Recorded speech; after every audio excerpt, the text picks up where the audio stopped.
serikali kwamba Bunge sasa likubali kupokea na kupitisha makadirio ya mapato na matumizi ya Wizara ya Elimu, Sayansi na Teknolojia kwa mwaka wa fedha 2026-2027. Waheshimiwa wabunge, tunaendelea na hoja iliyo mbele yetu ya Wizara ya Elimu, Sayansi na Teknolojia. Nimwite sasa Mheshimiwa Profesa Adolf Mkenda aweze kutoa hotuba yake.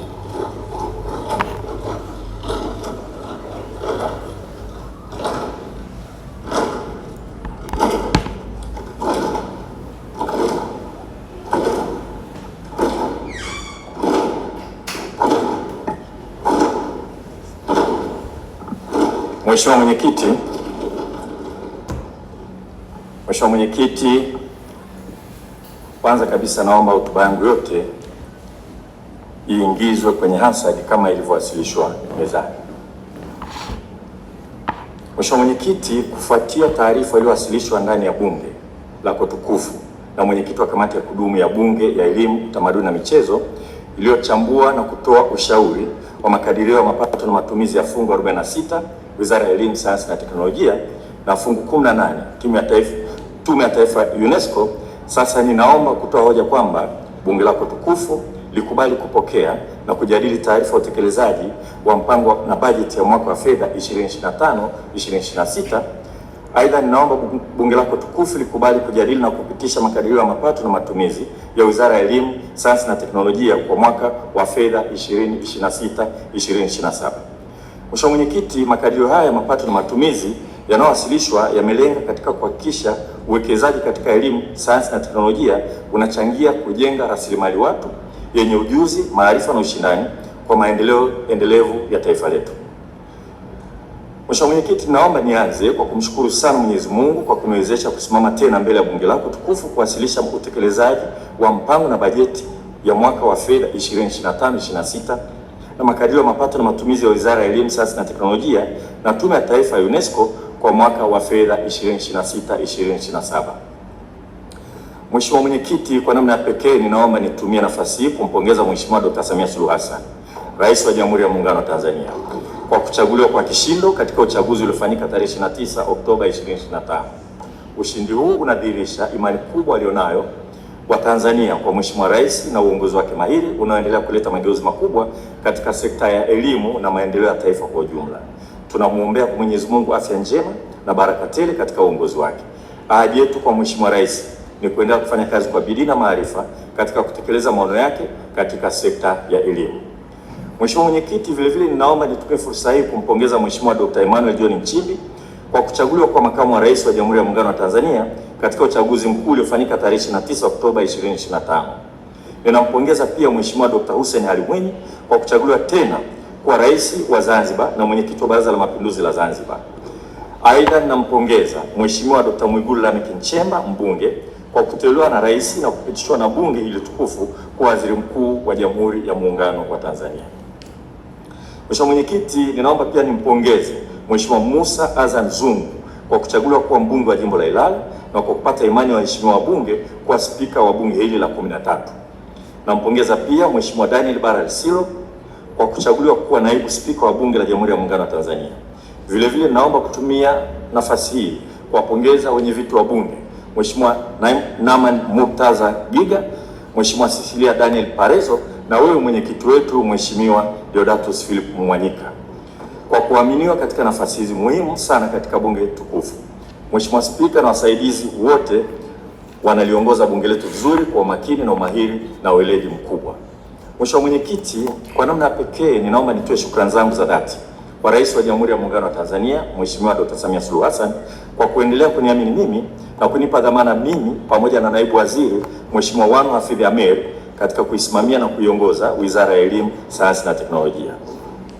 Naomba pia kutoa shukrani za dhati kwa Mheshimiwa Husna Juma Sekiboko mbunge, mwenyekiti wa kamati ya kudumu ya Bunge ya Elimu, Utamaduni na Michezo, na makamu mwenyekiti Mheshimiwa Cornel Lucas Magembe na wajumbe wote wa kamati kwa ushirikiano wanaotoa kwetu hasa katika kuisimamia na kuishauri wizara katika utekelezaji wa majukumu yake mbalimbali.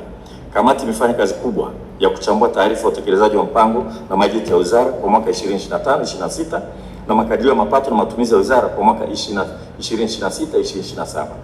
Maoni na ushauri uliotolewa na kamati umetusaidia sana wakati wa maandalizi ya bajeti ya wizara. Ninaiahidi kamati kuwa tutaendelea kupokea maelekezo, maoni na ushauri wao na kufanyia kazi kwa ajili ya maendeleo ya sekta ya elimu. Mheshimiwa Mwenyekiti, naomba pia kuwapongeza mawaziri na manaibu waziri wote walioteuliwa na kuongoza wizara mbalimbali. Kwa kuzingatia kuwa Wizara ya Elimu, Sayansi na Teknolojia ni mtambuka, ninawaahidi kutoa ushirikiano katika kuhakikisha tunatoa huduma na kuleta maendeleo kwa taifa letu wakati wote.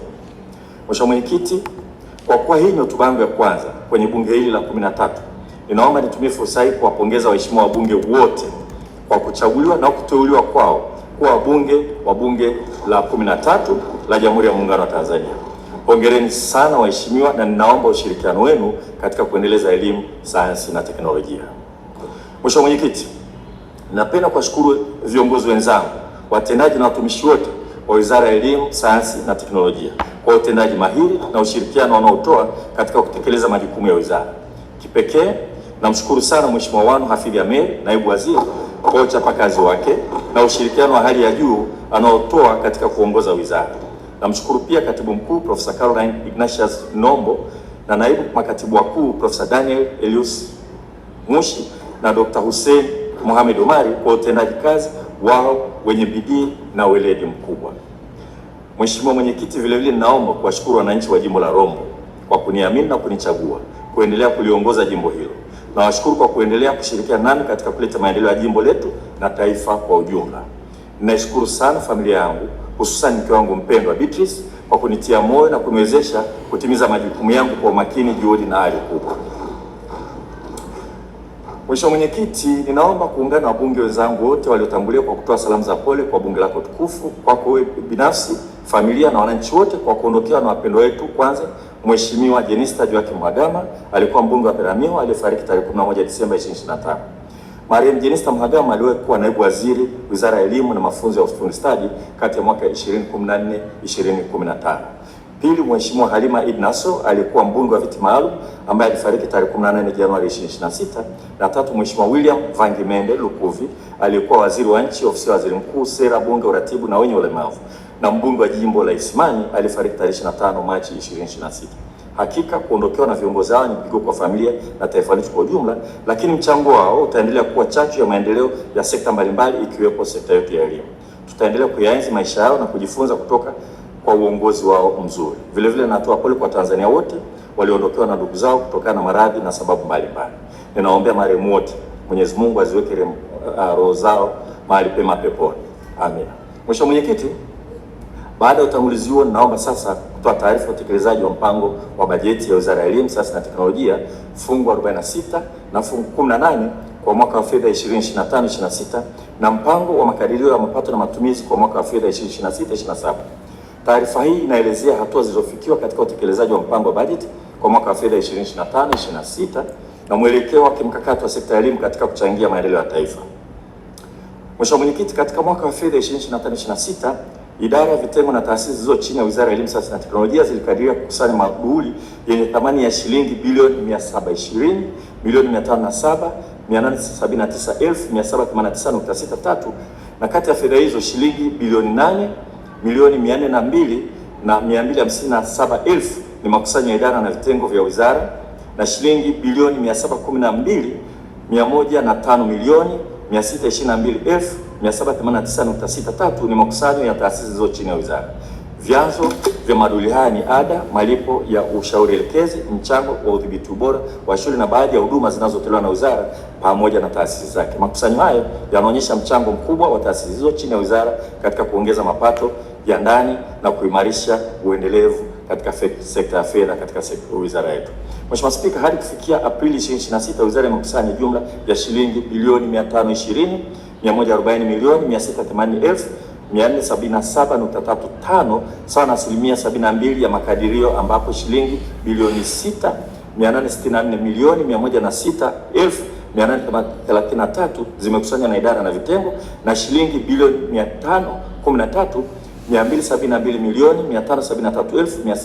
513,272,573,644.35 zimekusanywa na taasisi zilizo chini ya wizara.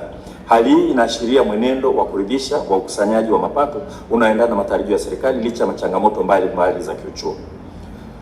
Mheshimiwa Spika, katika mwaka wa fedha 2025/26 bunge lako tukufu liliidhinisha kiasi cha shilingi trilioni 2 bilioni 826 na milioni 78,405,000 kwa ajili ya matumizi ya kawaida na miradi ya maendeleo ya fungu 46 Wizara ya Elimu, Sayansi na Teknolojia, ambapo shilingi bilioni 688 milioni 614,234,000 zilikuwa ni kwa ajili ya matumizi ya kawaida na shilingi trilioni 2 bilioni 137 milioni 464 na 171,000 zilikuwa ni kwa ajili ya utekelezaji wa miradi ya maendeleo. Aidha, kupitia Tume ya Taifa ya UNESCO, yaani fungu 18, wizara iliidhinishiwa kiasi cha shilingi bilioni 3 milioni 240 na 288,000 kwa ajili ya matumizi ya kawaida. Mheshimiwa Mwenyekiti, fedha zilizoidhinishwa zimeelekezwa katika maeneo ya kimkakati ikiwemo kuboresha miundombinu ya elimu, kuimarisha ubora wa ufundishaji na ujifunzaji, pamoja na kuongeza upatikanaji wa vifaa vya elimu.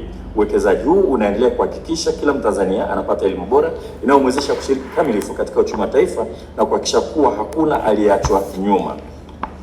Mheshimiwa Mwenyekiti, katika mwaka wa fedha 2025/26 wizara inatekeleza vipaumbele vitano kwa lengo la kuongeza fursa, kuimarisha ubora wa elimu na mafunzo pamoja na matumizi ya sayansi, teknolojia na ubunifu ili kuchangia katika maendeleo endelevu ya taifa. Vipaumbele hivyo ni kama ifuatavyo. Kwanza, kuendelea na utekelezaji wa sera na mitaala, mapitio ya sheria, kuandaa miongozo ya utoaji elimu na mafunzo hapa nchini. B, kuongeza fursa na kuimarisha ubora wa mafunzo ya amali, ufundi na ufundi stadi katika shule za sekondari na vyuo vya amali. C, kuongeza fursa na kuimarisha ubora wa elimu ya awali, msingi, sekondari na ualimu. Na D, kuongeza fursa na kuimarisha ubora wa elimu ya juu. Na mwisho E, kuimarisha uwezo wa nchi katika utafiti, matumizi ya sayansi, teknolojia na ubunifu ili kuchochea ujenzi wa uchumi wa viwanda. Mheshimiwa Mwenyekiti, vipaumbele hivi vimechaguliwa kwa kuzingatia mahitaji ya taifa kwenye uchumi wa viwanda, kuongeza ajira kwa vijana na kuimarisha ushindani wa kimataifa kupitia elimu, sayansi na teknolojia. Mheshimiwa Mwenyekiti, serikali imeendelea kutekeleza sera, mipango na mikakati mbalimbali inayoimarisha utoaji wa elimu na mafunzo nchini kwa lengo la kuzalisha rasilimali watu yenye ujuzi na maarifa stahiki yatakayomwezesha Mtanzania kujiajiri na kuajiriwa pamoja na kuchangia katika maendeleo endelevu ya taifa. Mheshimiwa Mwenyekiti, katika kutekeleza sera ya elimu na mafunzo ya mwaka 2014 toleo la 2023, serikali imeendelea na maandalizi ya utekelezaji wa elimu ya lazima ya miaka 10 ambapo takriban wanafunzi milioni 3 na 21,177 wanatarajiwa kujiunga na elimu ya sekondari kidato cha kwanza ifikapo 2028. Idadi hiyo inatokana na idadi ya wanafunzi waliopo darasa la 5 na la 6 kwa mwaka huu wa 2026 watakaomaliza elimu ya msingi mwaka 2027 na watakaojiunga na elimu ya sekondari mwaka 2028. Kwa msingi huo, serikali kupitia ofisi ya Waziri Mkuu TAMISEMI imeendelea na ujenzi wa miundombinu ya madarasa, maabara, karakana na ununuzi wa vifaa pamoja na kutoa ajira mpya za walimu ili kuwezesha mapokezi ya wanafunzi husika. Mheshimiwa Mwenyekiti, hatua ya utekelezaji wa elimu ya lazima ya miaka 10 ni ya kihistoria, kwani itaongeza kwa kiasi kikubwa upatikanaji wa elimu ya sekondari na kuandaa kizazi kipya chenye ujuzi na maarifa na kuendana na lengo namba 4 la maendeleo endelevu. Hapa Tanzania, umri wa kuanza darasa la kwanza ni miaka 6. Kwa hiyo mtoto alianza darasa la kwanza akiwa na miaka 6, anamaliza darasa la 7 akiwa na miaka 13 tu. Huu ni umri ambao mtu hawezi kuajiriwa wala kuajirika. Sera ya elimu na mafunzo ya 2014 toleo la 2023 imerekebisha jambo hili kwa kufanya elimu ya lazima kuwa ni miaka 10. Hivyo kijana atamaliza elimu ya lazima akiwa na miaka 16. Kwa hiyo mageuzi ya kufanya elimu ya msingi iwe ni miaka 6 lakini elimu ya lazima iwe ni miaka 10 ni mkakati wa kuhakikisha kijana hawezi kutoka kwenye mfumo wa elimu kabla hajakaribia umri wa kuajirika au kujiajiri. Mkakati wa pili unaozingatia fursa katika ajira ni kuanzisha mkondo wa amali katika shule za sekondari. Mheshimiwa Mwenyekiti, vile vile serikali imeendelea na mapitio ya sheria ya elimu sura ya 353 ambapo tayari imekamilisha kukusanya maoni kutoka kwa wadau mbalimbali wa elimu na kuandaa taarifa ya awali ya mapitio ya sheria. Sambamba na mapitio ya sheria, serikali imeandaa viunzi mbalimbali ili kuendana na mahitaji ya sera ikiwemo kiunzi cha umahiri wa walimu katika TEHAMA 2026 ili kuimarisha matumizi ya TEHAMA katika kufundishia na kujifunzia, na kiunzi cha kitaifa cha uanzishaji na uendelezaji wa ushirikiano kati ya serikali na wadau wa teknolojia za kidijitali katika elimu, sekta ya elimu. Mheshimiwa Mwenyekiti, serikali pia imeandaa miongozo mbalimbali ikiwepo mwongozo wa 8 miongozo 8 ya utoaji elimu jumuishi. Miongozo hiyo ni pamoja na mwongozo wa sanaa na michezo rekebifu kwa wanafunzi wenye mahitaji maalum wa mwaka 2026, mwongozo wa matumizi ya tehama na teknolojia saidizi kwa wanafunzi wenye mahitaji maalum kwa mwaka 2026, mwongozo wa lugha ya alama ya Tanzania wa mwaka 2026 na mwongozo wa utoaji wa elimu ya amali kwa wanafunzi wenye mahitaji maalum wa 2026. Mheshimiwa Mwenyekiti, katika siku 100 tangu kuapishwa kwa Rais wa Jamhuri ya Muungano wa Tanzania Mheshimiwa Dr. Samia Suluhu Hassan, Mheshimiwa Rais alionyesha dhamira yake ya dhati ya kuleta mageuzi katika sekta ya elimu yatakayokuwa msingi imara kwa wanafunzi kujifunza na kuandaa wahitimu wenye ujuzi na uwezo wa kujiajiri na kuajirika, kushindana katika soko la ajira kimataifa. Katika kufikia azma hiyo ya Mheshimiwa Rais, serikali kupitia Wizara ya Elimu, Sayansi na Teknolojia imetekeleza yafuatayo. Moja, imeandaa mpango mkakati wa kisayansi wa kujenga umahiri wa kusoma, kuandika na kuhesabu, yani KKK, kwa watoto wa elimu ya awali na wanafunzi wa darasa la kwanza na la pili, ambao ulizinduliwa na Rais wetu Mheshimiwa Dr. Samia Suluhu Hassan, Rais wa Jamhuri ya Muungano wa Tanzania, tarehe 29 Januari 2026 jijini Dar es Salaam. Mpango huo ni hatua ya kimkakati ya kuhakikisha hakuna mwanafunzi anayefikia darasa la 3 bila kumudu stadi za kusoma, kuandika na kuhesabu. Na pili, imeandaa mkakati wa pamoja kati ya waajiri, vyuo vya ufundi stadi na vyuo vikuu ambao ulizinduliwa na Makamu wa Rais wa Jamhuri ya Muungano wa Tanzania Balozi Dr. Emmanuel John Nchimbi tarehe 9 Februari 2026 jijini Dar es Salaam. Mpango huu unalenga kuimarisha ushirikiano baina ya sekta ya ajira na viwanda na taasisi za elimu ili kuandaa wataalamu kulingana na mahitaji, wanafunzi kujifunza kwa vitendo, pamoja na kuwezesha wahitimu kujiajiri au kuajiriwa. Mheshimiwa Mwenyekiti, ni matarajio yetu kuwa mpango wa pamoja kati ya waajiri, vyuo vya elimu ya ufundi na mafunzo ya ufundi stadi na vyuo vikuu utaimarisha ushirikiano na viwanda. Vilevile utahamasisha waajiri kutoa fursa zaidi kwa wahitimu na kutoa mafunzo kwa vitendo kwa wanafunzi, na hivyo kupunguza au kuondoa kabisa changamoto ya kukosekana kwa uwiano baina ya ujuzi na mahitaji ya soko la ajira, yani skills mismatch. Mheshimiwa Mwenyekiti, serikali imedahili wanafunzi 315,307 kati ya wanafunzi wa vyuo vya elimu ya ufundi. Wanafunzi wa vyuo vya elimu ya ufundi ni 236,199 na vyuo vya mafunzo ya ufundi stadi ni 79, sawa na 119% ya lengo la kudahili wanafunzi 265,000. Ongezeko hili la udahili linaonyesha mafanikio makubwa ya serikali katika kuongeza fursa za upatikanaji wa elimu ya ufundi na mafunzo ya ufundi stadi. Hii ni hatua muhimu katika kujenga nguvu kazi yenye ujuzi na inayoongeza ajira kwa vijana. Mheshimiwa Mwenyekiti, serikali imeendelea na ujenzi na ukarabati wa miundombinu ya vyuo vya elimu ya ufundi na mafunzo ya ufundi stadi ili kuongeza fursa ya amali, ikiwemo ujenzi wa VETA 65 za wilaya na chuo kimoja cha mkoa wa Songwe ambapo wastani wa ujenzi umefikia 68%. Mradi huu wa kimkakati utaongeza fursa ya upatikanaji wa elimu ya ufundi katika ngazi ya wilaya, hivyo kuwezesha vijana wengi zaidi kupata ujuzi bila kulazimika kuhama maeneo yao. Hatua hii pia itaongeza usawa wa upatikanaji wa elimu nchini. Na pili, ukarabati wa miundombinu ya vilivyokuwa vyuo vya ualimu Mtwara kawaida na Mtwara ufundi ambavyo vyuo hivyo pia vimeunganishwa na kuwa ni ndaki ya Mtwara ya ualimu ufundi ya Chuo Kikuu cha Sayansi na Teknolojia Mbeya ambapo ukarabati umefikia 68%. Mheshimiwa Mwenyekiti, katika kuvipa hadhi vituo vya umahiri ili kuimarisha utoaji wa mafunzo ya fani za kipaumbele zinazolenga kuzalisha wataalamu waliobobea, serikali imeendelea kutekeleza yafuatayo. Moja, imekamilisha ujenzi wa jengo lenye kumbi za mihadhara, maabara na ofisi pamoja na kuweka vifaa vya kisasa vya tehama na teknolojia katika kituo cha kikanda cha umahiri katika tehama kilichopo katika Taasisi ya Teknolojia Dar es Salaam. Na pili, imeendelea na ujenzi wa kituo cha umahiri cha uchakataji na utengenezaji wa bidhaa za ngozi na teknolojia shirikishi katika kampasi ya Mwanza ya chuo hicho kinachojumuisha mabweni mawili, jengo maalum la taaluma, jengo la utawala, madarasa na jengo la kawaida. Mheshimiwa Mwenyekiti, serikali inatekeleza mpango wa kitaifa wa kuimarisha elimu ya ufundi na umahiri unaolenga kuandaa walimu wenye ujuzi wa kisasa na mbinu shirikishi za ufundishaji ambao umewezesha walimu 150 wa amali za kihandisi kwenda New Delhi, India kwa mwezi mmoja. Walimu hao walipatiwa mafunzo ya umahiri katika ufundishaji wa masomo ya amali katika vyuo vya huko na pia walipata fursa ya kushiriki mafunzo kwa vitendo katika shule za ufundi na ufundi stadi nchini humo. Hatua hiyo ni ya kimkakati na inadhihirisha dhamira ya serikali ya kuwekeza katika rasilimali watu na kuhakikisha walimu wanakuwa chachu ya mabadiliko ya elimu na ajira kwa vijana. Mheshimiwa Mwenyekiti, udhibiti ubora wa elimu katika shule za awali, msingi, sekondari na vyuo vya walimu ni muhimu katika kuhakikisha elimu inatolewa katika taasisi hizo inazingatia taratibu na miongozo inayotolewa na wizara.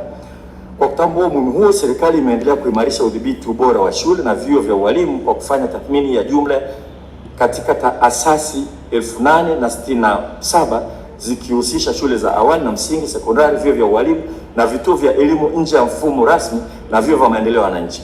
Aidha, asasi zilizobainika kuwa na upungufu zilipewa ushauri stahiki. Mheshimiwa Mwenyekiti, serikali imeendelea kuongeza upatikanaji wa vitabu vya elimu ya awali, msingi, sekondari na ualimu ili kufikia lengo la uwiano wa kitabu kimoja kwa mwanafunzi kwa kutekeleza hatua mbalimbali. Mheshimiwa Mwenyekiti, serikali imeendelea kutambua na kukuza kazi za uandishi bunifu kwa kuibua vipawa katika uandishi wa fasihi ya Kitanzania, kuongeza machapisho na kukuza tabia ya usomaji na kwa kutekeleza yafuatayo. Moja, imeratibu utoaji wa tuzo ya taifa ya Mwalimu Nyerere ya uandishi bunifu ili kuwatambua waandishi mahiri wa kazi za fasihi, ambapo miswada 260 imepokelewa na kufanyiwa tathmini katika duru ya 4 ya utoaji wa tuzo hii. Miswada hiyo 260 imegawanyika katika kama ifuatavyo: riwaya miswada 53, ushairi 86, hadithi za watoto 73 na tamthilia 48. Miswada hii ilipitiwa na jopo la majaji ambao walichambua na kuchagua mshindi wa kwanza, mshindi wa pili na mshindi wa tatu kwa kila nyanja. Washindi hao watatu kwa kila nyanja walipewa zawadi stahiki.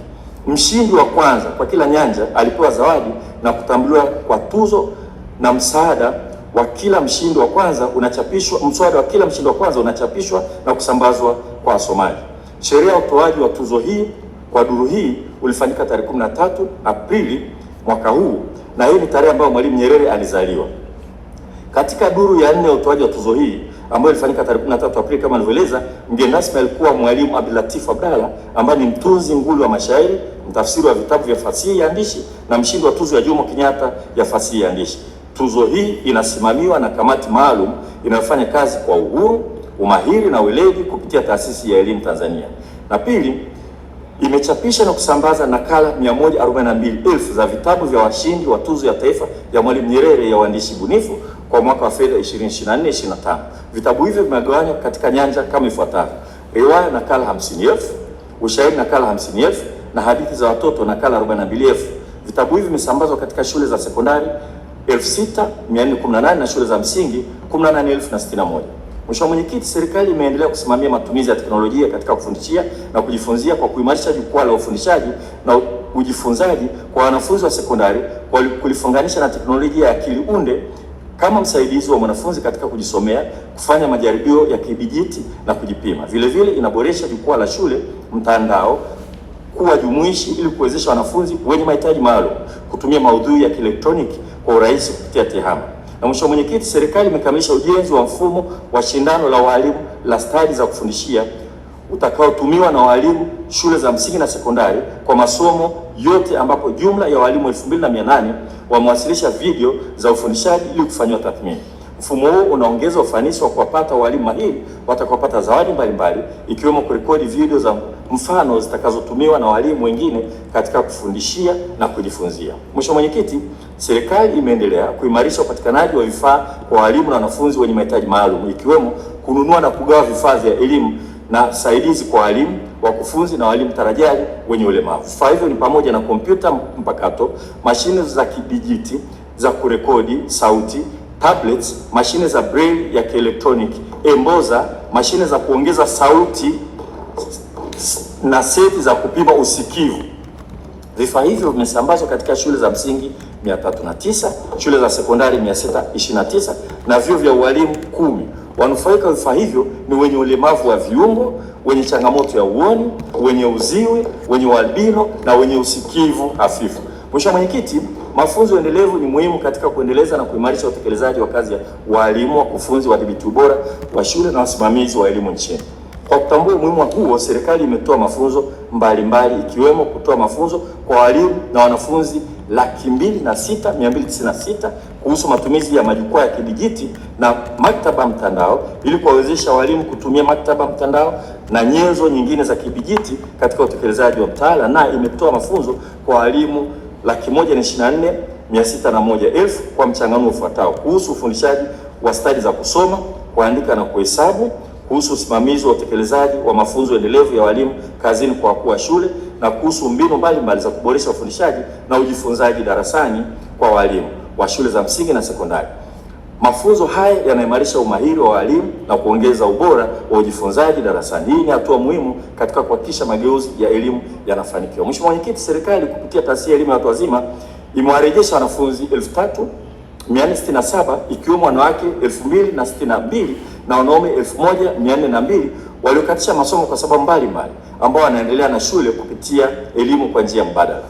Vile vile serikali imefanya tathmini ya matokeo ya utekelezaji wa sera na miongozo ya kuwarejesha shuleni wanafunzi waliokatisha masomo kwa sababu mbalimbali. Tathmini imewezesha kubaini mafanikio katika utekelezaji wa sera na miongozo pamoja na changamoto zinazoweza kuathiri utekelezaji wake. Mheshimiwa Mwenyekiti, serikali imeendelea kuimarisha fursa katika elimu ya juu kwa kutoa mikopo kwa wanafunzi wa stashahada na shahada kwa kutekeleza yafuatayo. Imeratibu udahili wa wanafunzi 170,916 waliomba kujiunga na elimu ya juu kwa ngazi ya shahada ya kwanza katika vyuo vya elimu ya juu nchini kwa mwaka wa masomo 2025/26. Kati ya maombi hayo waombaji 159,010 sana, asilimia 93 walidahiliwa, ikiwa ni ongezeko la wanafunzi 21,193 ukilinganisha na wanafunzi 137,817 waliodahiliwa katika mwaka wa fedha 2024/2025, na imetoa mkopo kwa wanafunzi wa elimu ya juu 287,120 ikilinganisha na idadi ya wanafunzi 245,384 waliopata mikopo kwa mwaka 2024/2025. Mheshimiwa Mwenyekiti, mabadiliko ya kasi ya teknolojia hasa katika masuala ya akiliunde, yaani artificial intelligence, ni fursa kubwa sana kwa binadamu kuweza kufanya maisha yakawa bora zaidi. Akiliunde itaboresha sana tiba na afya ya binadamu kwa ujumla, itaongeza tija katika kilimo, itaboresha na kuimarisha sana elimu, itabadilisha sana namna nchi inavyoweza kusimamia ulinzi na usalama na kadhalika. Akiliunde na taaluma kama hizi inakuwa kwa kasi sana duniani na ni maendeleo ambayo hayaepukiki na hayazuiliki. Lakini mabadiliko haya ya teknolojia yanaweza kuwa ni changamoto kubwa na ya kutisha kwa binadamu kama juhudi stahiki zisipochukuliwa za kuielewa, kuimudu na kuisimamia teknolojia hii ya akiliunde na teknolojia zinazoendana nayo. Kwa mfano, kuna uwezekano mkubwa sana wa muundo wa ajira kubadilika sana na kusababisha watu wengi kupoteza ajira kwa sababu ya kasi na ukubwa wa maendeleo ya teknolojia. Akiliunde pia inaweza kuumiza watu na nchi kwa namna nyingi, ikiwa ni pamoja na kugusa mambo ya ulinzi na usalama, kuingilia taarifa za watu bila mipaka na kadhalika. Serikali inatambua kuwa ni muhimu kujenga uwezo wa nchi yetu katika kuielewa, kuimudu na kuitumia vizuri teknolojia ya akiliunde na teknolojia kama hizo ili kufanya maendeleo haya yawe fursa badala ya kuwa changamoto. Mheshimiwa Mwenyekiti, kwa kutambua umuhimu wa kujenga na kuimarisha uwezo wa nchi yetu katika masuala ya akiliunde na teknolojia za mwelekeo huo, serikali imeanzisha utaratibu wa kufadhili vijana wa Kitanzania kwenda kusomea mambo ya akiliunde. Moja ya hatua hizi ni kufadhili vijana wa Kitanzania kusoma nje ya nchi katika vyuo vizuri na ambao vina utaratibu mzuri wa kutoa taaluma darasani na ujuzi katika ushirikiano na makampuni ya teknolojia. Kwa minajili hiyo, wizara imeanzisha ufadhili unaojulikana kama Samia Scholarship Extended Data Science, Artificial Intelligence and Allied Sciences. Ufadhili huu unaendeshwa kwa uwazi na ushindani. Na nitarudia. Ufadhili huu unaendeshwa kwa uwazi na kwa ushindani. Kwa kuanzia, wanafunzi 50 waliopata ufaulu wa juu zaidi katika matokeo ya kidato cha 6 mwaka 2025 kwenye taasisi za sayansi zinazojumuisha hisabati walichaguliwa kwa ajili ya kupelekwa nje kwa masomo. Wanafunzi hao wamechaguliwa kutokana na matokeo yao kuwa bora zaidi kuliko wengine. Ni utaratibu wa uwazi na ushindani. Wanafunzi hao walipelekwa kwenye kambi ya mafunzo katika taasisi ya Afrika ya sayansi na teknolojia ya Nelson Mandela. Kambi hii ya mafunzo ni ya maandalizi ya wanafunzi hao kabla hawajapelekwa nje kusoma. Kati ya wanafunzi hao 50, 16 wameshapelekwa chuo kikuu cha Johannesburg kuanza masomo. Wanafunzi 34 waliobaki wameshakubaliwa kujiunga na vyuo vikuu nchini Ireland. Kati yao wanafunzi 32 watajiunga na chuo kikuu cha Limerick nchini Ireland na wanafunzi 2 watajiunga na chuo kikuu kishiriki cha Dublin nchini Ireland. Wanafunzi hawa wanatarajia kuondoka nchini kuelekea Ireland mwezi wa 9 mwaka huu, na watakuwa wageni wetu hapa bungeni siku ya leo baadaye. Mheshimiwa Mwenyekiti, wanufaika wa mpango wa Samia Scholarship Extended ESAI Plus wamepata punguzo la ada ya masomo kwa 50% katika chuo kikuu cha Limerick nchini Ireland kufuatia makubaliano yaliyotiwa saini mwezi Machi tarehe 26, 2026 jijini Dar es Salaam. Makubaliano hayo yamelenga kuongeza fursa za elimu ya juu kwa vijana wa Kitanzania katika fani za kisasa zikiwemo hiyo ya sayansi, data, akili unde na sayansi shirikishi. Vijana hao ni sehemu ya wanufaika hao 50 kama nilivyosema. Kwa upande wa wanafunzi 16 waliokwenda chuo kikuu cha Johannesburg nchini Afrika Kusini, makubaliano ya ushirikiano yaliyopo yaliwawezesha kufikiriwa katika kundi la wanafunzi wanaotoka nchi za SADC ambao wanalipa ada kiasi kidogo na ada ukilinganisha na ada nyingine, na tumeambiwa kwa ufaulu wao duru nyingine wakienda hawatalipishwa ada yoyote, kwa sababu tunachukua wale walio bora, waliofaulu vizuri zaidi. Mheshimiwa Mwenyekiti, mpango huu ni hatua muhimu katika kuwezesha vijana wenye vipaji kupata elimu na ujuzi unaoendana na mahitaji ya dunia ya sasa ya kidijitali, ikiwa ni jitihada ya utekelezaji wa sera ya elimu na mafunzo ya mwaka 2014 toleo la 2023 inayosisitiza umuhimu wa kuandaa nguvu kazi yenye ujuzi hasa katika maeneo ya sayansi. Mheshimiwa Mwenyekiti, nitumie fursa hii kuwakaribisha wadau wa elimu kuunga mkono juhudi za serikali kwa kuchangia mfuko wa Samia Scholarship ili kuongeza idadi ya wahitimu katika masomo ya sayansi, teknolojia, uhandisi na hisabati. Mheshimiwa Mwenyekiti, vile vile serikali imeendelea kutoa ufadhili wa masomo kwa wanafunzi wa mwaka wa kwanza vyuo vikuu ambao wamefanya vizuri zaidi katika masomo ya sayansi na wameenda kusoma masomo ya sayansi, na tunatoa shahada ya umahiri katika vyuo bora duniani katika fani za nuclear medicine, medical physics, nuclear engineering and power plants and research reactors kupitia Samia Scholarship Extended Nuclear Science. Mheshimiwa Mwenyekiti, serikali imeendelea kuimarisha ushirikiano baina ya vyuo vikuu vya ndani na nje ya nchi, ambapo kwa kutekeleza hayo imepokea ufadhili wa masomo kwa wanafunzi 260 kutoka nchi wahisani kama ifuatavyo: Urusi wanafunzi 150, China 49, Hungary 21, Jumuiya ya Madola 11, Misri 10, Algeria 8, Morocco 4, Mauritius 4, Korea Kusini 2, Shirika la Kimataifa la Nguvu za Atomi 1. Aidha, imeendelea kutoa ufadhili kwa wanafunzi 15 kutoka China wanaosoma lugha ya Kiswahili katika chuo kikuu cha Dar es Salaam. Mheshimiwa Mwenyekiti, serikali imeendelea kuboresha mazingira ya kufundishia na kujifunzia katika taasisi za elimu ya juu kwa kujenga na kukarabati miundombinu mbalimbali ikiwemo kuendelea na ujenzi wa majengo mapya 130 yanayojumuisha madarasa, maabara, kumbi za mihadhara, ofisi, mabweni na vituo vya utafiti katika maeneo 47 ya taasisi 20 zinazotekeleza mradi wa elimu ya juu unatekeleza mradi wa elimu ya juu kwa mageuzi ya kiuchumi. Mheshimiwa Mwenyekiti, ili kuhakikisha kuwa elimu inayotolewa inakidhi miongozo inayotolewa na mahitaji ya soko la ajira, serikali imeendelea kusimamia na kudhibiti ubora wa elimu inayotolewa na vyuo vikuu na taasisi ya elimu ya juu kwa kutoa ithibati kwa programu 233 kati ya 461 zilizofanywa tathmini kama ifuatavyo: astashahada 7, shahada 193, shahada ya uzamili 23 na shahada ya uzamili 10.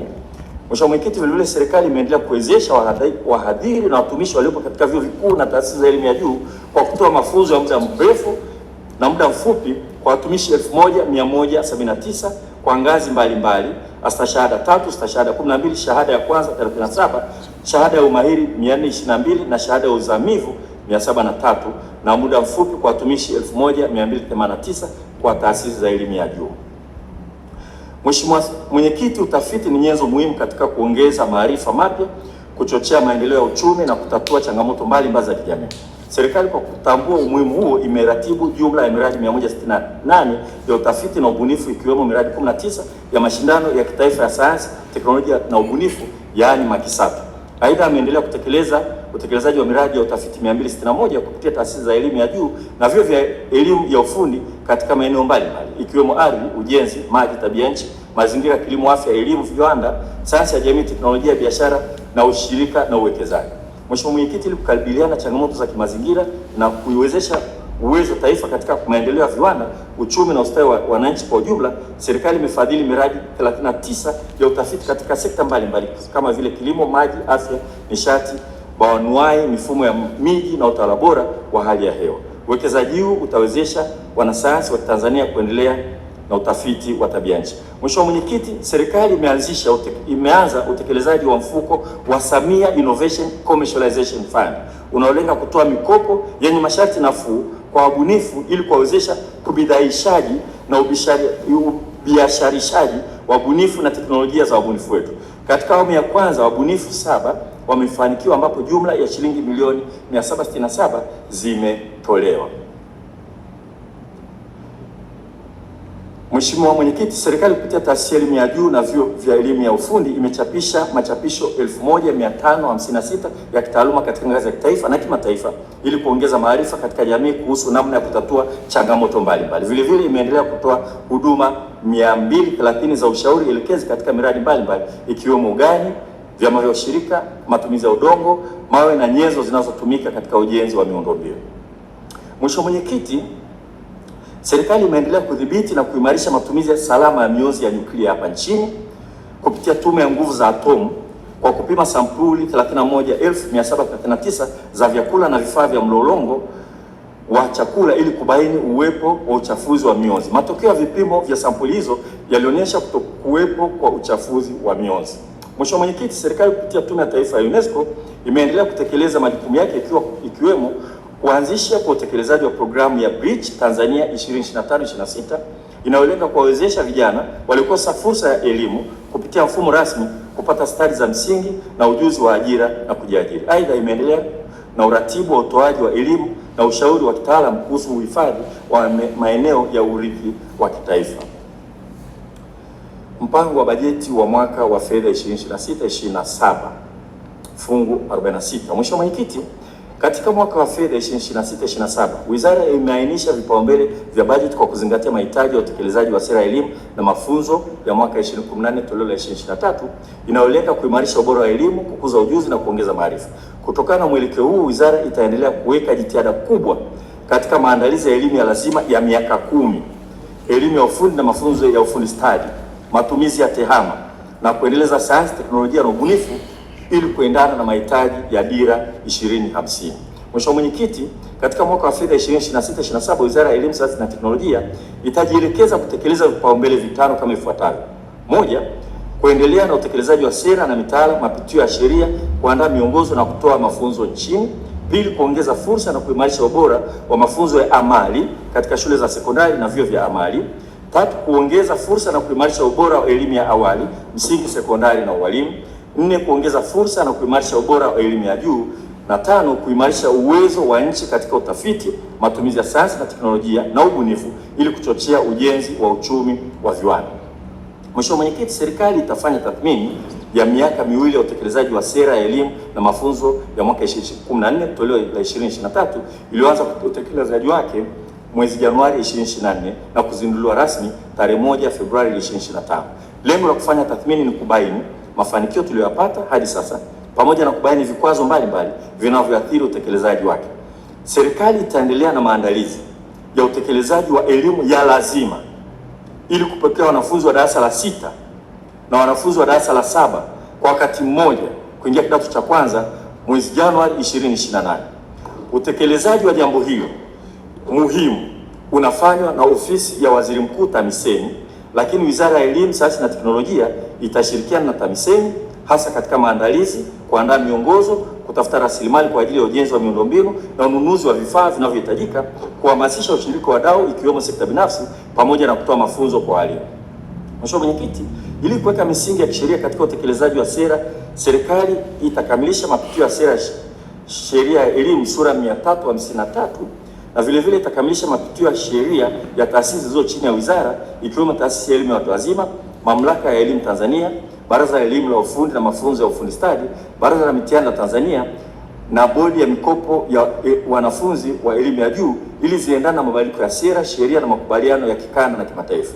Mheshimiwa Mwenyekiti, ili kuimarisha ufanisi na mchango wa sayansi, teknolojia na ubunifu katika maendeleo ya kiuchumi na kijamii, serikali itakamilisha mapitio ya sera ya sayansi na teknolojia ambayo sasa hivi ni ya mwaka 1996 ili kubaini utoshelevu wake katika mahitaji ya kisayansi, teknolojia na ubunifu kwa sasa na baadaye, na ili kuwezesha nchi kuwa na sera ya kusimamia masuala haya kulingana na vipaumbele vya nchi pamoja na makubaliano ya kikanda na kimataifa. Mheshimiwa Mwenyekiti, serikali itaendelea kuongeza fursa katika elimu ya ufundi na mafunzo ya ufundi stadi kwa kutekeleza yafuatayo. Kwanza, itasajili vyuo vya elimu ya ufundi na mafunzo ya ufundi stadi 263.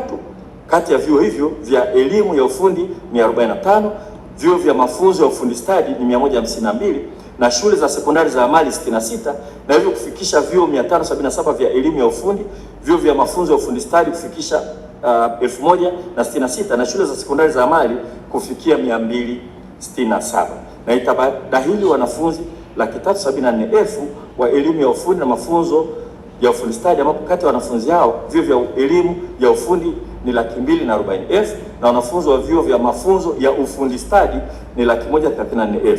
Ongezeko la udahili litaongeza idadi ya vijana wenye ujuzi na uwezo wa kujiajiri na kuajiriwa. Mheshimiwa Mwenyekiti, ulimwengu wa sasa unahitaji zaidi vitendo kuliko nadharia. Hivyo walimu wa amali ndio msingi wa kuandaa vijana wenye uwezo wa kufanya kazi kwa vitendo. Kwa kutambua umuhimu huo, serikali itadahili walimu tarajali 200 katika ndaki ya Mtwara ya walimu ufundi ya Chuo Kikuu cha Sayansi na Teknolojia cha Mbeya na walimu tarajali 1000 katika chuo cha walimu wa ufundi stadi Morogoro. Mheshimiwa Mwenyekiti, walimu hawa wa amali watafundisha katika shule zetu za sekondari za amali na vyuo vya mafunzo ya ufundi stadi, na hivyo kuwezesha kuwa na wahitimu wenye uwezo wa kujiajiri na kuajiriwa na kutatua changamoto za kiufundi ambazo ndio msingi wa maendeleo ya kiuchumi wa taifa lolote linalotaka kujitegemea. Mheshimiwa Mwenyekiti, serikali itaendelea na ujenzi na ukarabati wa miundombinu mbalimbali ya elimu ya ufundi na mafunzo ya ufundi stadi ili kuongeza fursa na ubora wa mafunzo kwa kuwezesha ujenzi wa miundombinu katika shule za sekondari za amali pamoja na ununuzi wa vifaa vya kufundishia kupitia Mamlaka ya Elimu Tanzania. Vile vile itaendelea na ujenzi wa vyuo 64 vya mafunzo ya ufundi stadi vya wilaya pamoja na kile chuo kimoja cha mkoa wa Songwe. Mheshimiwa Mwenyekiti, aidha serikali itaendelea na ujenzi wa vyuo vya elimu ya ufundi wa kihandisi wa kati, yani polytechnics, ambapo chuo kama hicho tayari kimekamilika hapa Dodoma na vyuo kama hivyo vitajengwa katika mkoa wa Mwanza, Kigoma, Mtwara, Morogoro na chuo kimoja kitajengwa Zanzibar. Mheshimiwa Mwenyekiti, ili kuandaa program katika vyuo vya elimu ya ufundi na mafunzo ya ufundi stadi zinazoendana na mahitaji ya waajiri pamoja na miradi ya kimkakati nchini ikiwemo nishati tehama na viwanda vya kuongeza thamani, serikali itaendelea na utekelezaji wa mkakati wa ushirikiano kati ya taasisi za elimu ya ufundi na mafunzo ya ufundi stadi na sekta binafsi pamoja na wadau mbalimbali wa kitaifa, kikanda na kimataifa katika utoaji wa elimu ya ufundi na mafunzo ya ufundi stadi. Mheshimiwa Mwenyekiti, ushirikiano huu utawezesha wanafunzi wengi zaidi wa elimu ya ufundi na mafunzo ya ufundi stadi kufanya mazoezi kwa vitendo viwandani, kuimarisha ushirikiano baina ya sekta ya ajira na taasisi za elimu na kuwezesha vyuo kuandaa wataalamu kulingana na mahitaji na hivyo wahitimu kujiajiri au kuajiriwa kirahisi zaidi. Mheshimiwa Mwenyekiti, serikali itaendelea kuimarisha mafunzo kwa vitendo katika taasisi za elimu ya ufundi na mafunzo ya ufundi stadi kwa kutekeleza afua mbalimbali ikiwemo kununua vifaa na kufunga mitambo katika vituo vya umahiri vilivyopo katika taasisi ya teknolojia Dar es Salaam, chuo cha ufundi Arusha na chuo cha taifa cha usafirishaji. Vile vile itanunua vifaa vya kufundishia na kujifunzia katika vyuo vya VETA 145, vyuo vya maendeleo ya wananchi 55 na vyuo 9 vya ufundi stadi na marekebisho, vyuo vya ufundi stadi na marekebisho kwa watu wenye ulemavu. Mheshimiwa Mwenyekiti, serikali itatoa mafunzo kuhusu mbinu za kufundishia na kujifunzia kwa walimu wapya wapatao 1427 kwa shule za sekondari za amali. Vile vile itatoa mafunzo ya muda mrefu ya ufundi stadi kwa washiriki 15,000 katika vyuo vya maendeleo ya wananchi na washiriki 413 katika vyuo vya ufundi stadi na marekebisho. Ni vyuo vya ufundi stadi na marekebisho kwa sababu vile ni kwa ajili ya watu wenye mahitaji maalum, ya watu wenye ulemavu, ili kuwezesha washiriki kupata ujuzi na maarifa yatakayowezesha kushiriki katika shughuli za kiuchumi. Mheshimiwa Mwenyekiti, sambamba na hilo, serikali itatoa mafunzo ya umahiri na mitaala inayozingatia teknolojia kwa watumishi wa VETA 6,500 na watumishi wa vyuo vya maendeleo ya wananchi 1,300 na vyuo vya maendeleo ya wananchi. Vile vile itatoa mafunzo ya umahiri na mitaala inayozingatia teknolojia kwa wanafunzi 2,300 kutoka vyuo vya elimu na mafunzo ya elimu stadi. Mheshimiwa Mwenyekiti, serikali itabadilisha maudhui ya vitabu vya elimu ya msingi na sekondari kwa kuyafanya kuwa maudhui shirikishi ya kielektroniki yanayojumuisha video, sauti, uhaishaji yani animation na majaribio pepe virtual simulation. Maudhui husika yatasaidia tathmini ya papo kwa hapo, ujifunzaji jumuishi kwa masomo ya sayansi, teknolojia na uhandisi na hisabati na matumizi ya rasilimali za multimedia. Serikali itaendelea kuhamasisha usomaji wa jamii, kuboresha juhudi za maktaba nchini kwa kutoa huduma za maktaba kwa watumiaji wasiopungua 800,000 na kununua nakala za vitabu 100,000. Mheshimiwa Mwenyekiti, serikali itaendelea na utekelezaji wa majukumu ya bodi ya kitaalamu ya walimu Tanzania, Tanzania Teachers Professional Board, ili kusimamia, kudhibiti, kulinda taaluma ya walimu nchini, ambapo itaandaa mwongozo wa viwango katika ufundishaji ili kukuza mafunzo endelevu katika taaluma ya walimu. Vile vile itaandaa mwongozo wa maadili na mwenendo wa taaluma ya walimu. Vile vile serikali itaanza kutekeleza mpango wa mafunzo kwa vitendo wa mwaka mmoja, internship, kwa walimu wa mafunzo ya walimu. Mpango huu ni muhimu kwa walimu tarajali kwa kuwa utawawezesha kuanisha nadharia na uhalisia darasani. Mheshimiwa Mwenyekiti, serikali itaendelea kuwaendeleza kitaalamu na kitaaluma walimu wa shule za msingi na sekondari, wakufunzi wa vyuo vya ualimu, wadhibiti bora wa shule na wasimamizi wa elimu, ili kuimarisha utekelezaji katika maeneo mbalimbali kwa kutoa ufadhili wa masomo kwa walimu 1223 watakaosoma stashahada ya ualimu wa elimu maalum na kutoa mafunzo kwa walimu 3000 wa ushauri nasihi wa shule za msingi na sekondari kuhusu malezi, unasihi, stadi za maisha na ulinzi wa mtoto, na watendaji 5500 pamoja na walimu na wanafunzi kuhusu majukwaa ya kielimu ikiwemo maktaba mtandao na jukwaa la umma ili kujifunza mitandaoni. Mheshimiwa Mwenyekiti, serikali itaendelea kuimarisha utoaji wa elimu kwa wanafunzi wenye mahitaji maalum, ikiwa ni pamoja na kuimarisha huduma ubainishaji na upimaji pamoja na utoaji wa elimu nyumbani kwa wanafunzi kwa kutoa mafunzo kwa wakufunzi 1000 kutoka VETA za mikoa na vyuo vya maendeleo ya wananchi kuhusu namna ya kuwahudumia wanafunzi wenye mahitaji maalum, na maafisa elimu maalum 52, maafisa udhibiti bora 52 na wakuu wa shule 52 kuhusu ubainishaji na upimaji wa wanafunzi. Mheshimiwa Mwenyekiti, kazi za ufasihi hutumika kama kielelezo cha maisha, maadili na historia ya jamii. Kwa matukio, serikali itaendelea kuratibu na kusimamia utoaji wa tuzo ya taifa ya Mwalimu Nyerere ya uandishi bunifu kwa lengo la kuhamasisha na kukuza tasnia ya uandishi wa kazi za fasihi ya Kiswahili ikiwemo riwaya, hadithi fupi na ushairi. Utoaji wa tuzo hizi huhamasisha na kuwajengea uwezo waandishi chipukizi na kuchagiza ukuaji wa sekta ya uandishi hapa nchini. Mheshimiwa Mwenyekiti, elimu ya nje ya mfumo rasmi inatoa fursa kwa wale waliokosa nafasi katika mfumo rasmi kutokana na sababu mbalimbali. Njia hiyo ya elimu inatoa fursa ya kupata maarifa na stadi za maisha kulingana na mahitaji. Kwa umuhimu huo, serikali itaendelea kuimarisha elimu ya watu wazima na elimu nje ya mfumo rasmi kwa kuongeza udahili kwa wanafunzi wa elimu ya sekondari kwa njia mbadala kutoka 14765 mwaka 2025/26 hadi 16000 katika mwaka 26/27. Aidha, itaongeza idadi ya vijana watakaopata stadi za maisha, ujuzi na elimu ya msingi kutoka vijana 16732 wa mwaka 2026 hadi vijana 22500 mwaka 2027 kupitia programu ya elimu changamani kwa vijana walio nje ya mfumo rasmi. Mheshimiwa Mwenyekiti, serikali itaendelea kufanya upimaji na tathmini ya kubaini umahiri wa wanafunzi katika kumudu masomo ya elimu msingi, elimu sekondari na ualimu kupitia Baraza la Mitihani la Tanzania. Mheshimiwa Mwenyekiti, serikali itaendelea kuongeza fursa kwa wanafunzi wa elimu ya juu kwa kuratibu udahili wa wanafunzi 180,000 wanaotarajiwa kuomba kujiunga na programu mbalimbali za shahada ya kwanza katika vyuo vya elimu ya juu. Vile vile itaongeza idadi ya wanufaika wa mikopo ya elimu ya juu. Vile vile itaongeza idadi ya wanufaika wa mikopo ya elimu ya juu kutoka wanafunzi 252,773 wa kwa mwaka 2025/26 hadi wanafunzi 292,981 kwa mwaka 2026/27. Serikali itaendelea kutoa ufadhili kwa wanafunzi waliosoma masomo ya sayansi, teknolojia na uhandisi na hisabati kwa kutekeleza yafuatayo. Itatoa ufadhili wa wanafunzi wenye ufaulu wa juu katika masomo ya sayansi, teknolojia, uhandisi na hisabati kwa kupitia Samia Scholarship. Itatoa ufadhili kupitia programu ya Samia Extended Scholarship Data Science Artificial Intelligence Plus kwa wanafunzi wenye ufaulu wa juu wa masomo ya sayansi katika matokeo ya kidato cha 6 kutoka wanafunzi 50 kwa mwaka 2025/26 hadi wanafunzi 100 ili kujiunga na shahada ya kwanza katika vyuo bora vilivyo nje ya nchi kwa ajili ya kusoma fani za sayansi ya data, sayansi shirikishi na akili unde.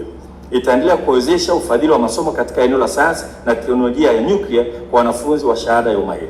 Mheshimiwa Mwenyekiti, ili kuimarisha ushirikiano wa kitaifa, kikanda na kimataifa katika utekelezaji wa elimu ya juu, serikali itaendelea kutoa ufadhili kwa wanafunzi 15 raia kutoka China wanaosoma lugha ya Kiswahili katika Chuo Kikuu cha Dar es Salaam kwa lengo la kukuza na kubiasharisha lugha ya Kiswahili, na wanafunzi 2 raia wa Oman na wanafunzi 5 raia wa Hungary kusoma katika vyuo vikuu nchini kulingana na mikataba na utaratibu uliopo. Mheshimiwa Mwenyekiti, serikali itaendelea kuboresha mazingira ya kufundishia na kujifunzia katika vyuo vikuu na taasisi za sayansi na teknolojia kwa kujenga na kukarabati miundombinu mbalimbali, kukamilisha ujenzi na ukarabati wa vyumba vya semina, kumbi za mihadhara, madarasa, ofisi, maabara, maktaba pamoja na miundombinu mingine katika taasisi 21 za elimu ya juu kupitia mradi wa elimu ya juu kwa mageuzi ya kiuchumi.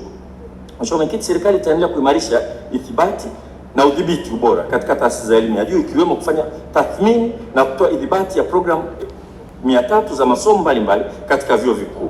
Vile vile itakagua na kufanya tathmini na ufuatiliaji kwa vyuo vikuu 25 kwa lengo la kuendeleza ubora wa elimu kwa kuzingatia utoshelevu wa miundombinu, mafunzo, wanataaluma, utawala na uendeshaji na kutoa ushauri stahiki.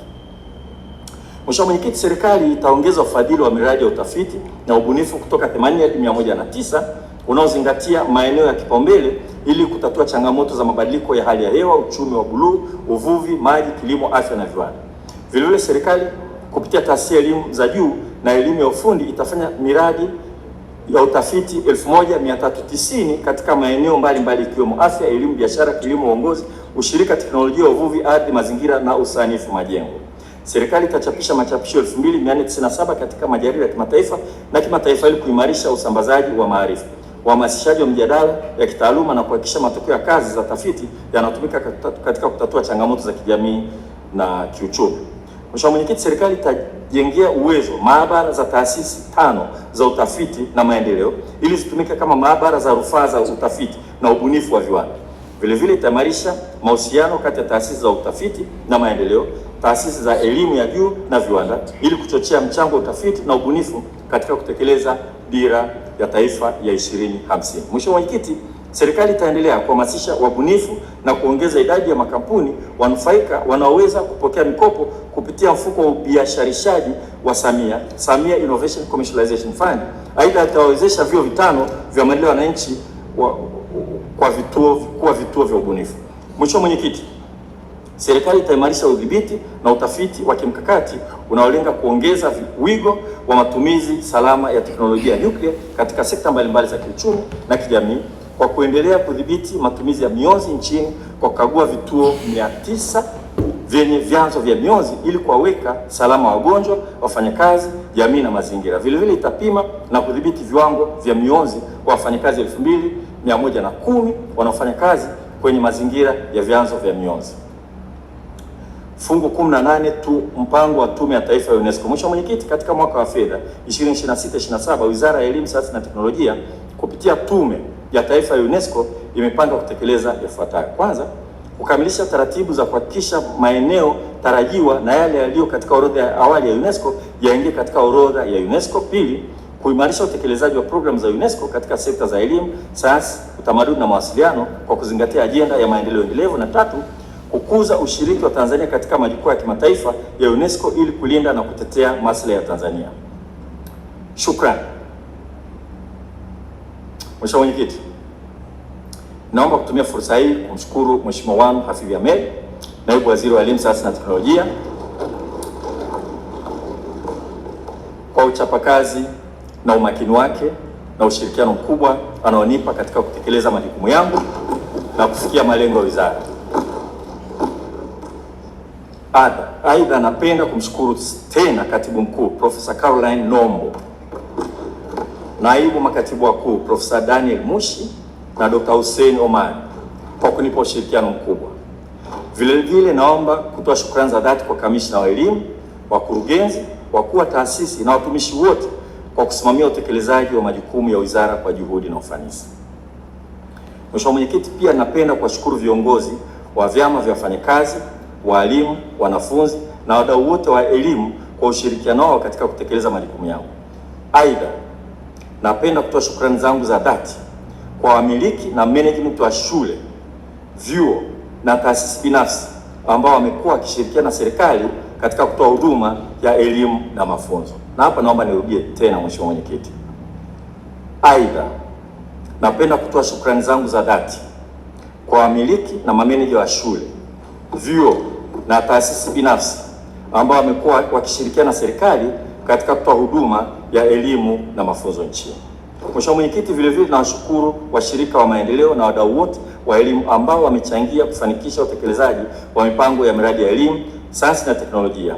Naomba kuwatambua baadhi yao kama ifuatavyo: Afrika ya Kusini, Brazil, Canada, China, Ethiopia, Finland, Hungary, India, Ireland, Israel, Italy, Japan, Kenya, Korea Kusini, Mauritius, Misri, Norway, Sweden, Ufaransa, Uholanzi, Uingereza, Ujerumani, Urusi, Uturuki na Uswisi. Aidha, natambua pia mchango wa Jumuiya ya Afrika Mashariki na Jumuiya ya Maendeleo Kusini mwa Afrika.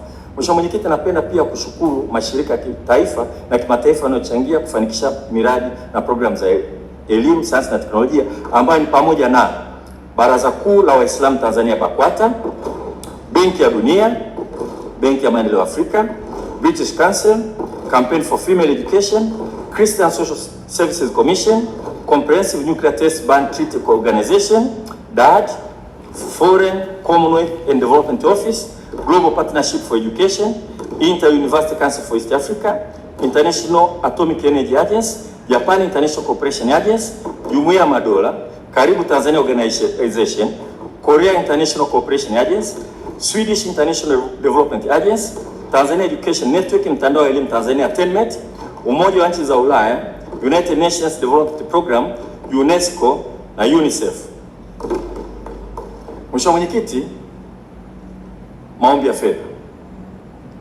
Ili kuwezesha utekelezaji wa malengo yaliyoainishwa katika mwaka wa fedha 2026/27, Wizara ya Elimu, Sayansi na Teknolojia fungu 46 inaomba kuidhinishiwa jumla ya shilingi trilioni 2 bilioni 394 milioni 423,829,000 kwa mchanganuo ufuatao: shilingi bilioni 697 milioni 841,881,000 ni kwa ajili ya matumizi ya kawaida ya wizara, ambapo shilingi bilioni 648 milioni 82,352,000 ni kwa ajili ya mishahara, na shilingi bilioni 49 milioni 759,529,000 ni kwa ajili ya matumizi mengineyo, na shilingi trilioni 1 bilioni 696,581 milioni 948,000 zinaomba kwa ajili ya miradi ya maendeleo, na ambapo shilingi trilioni 1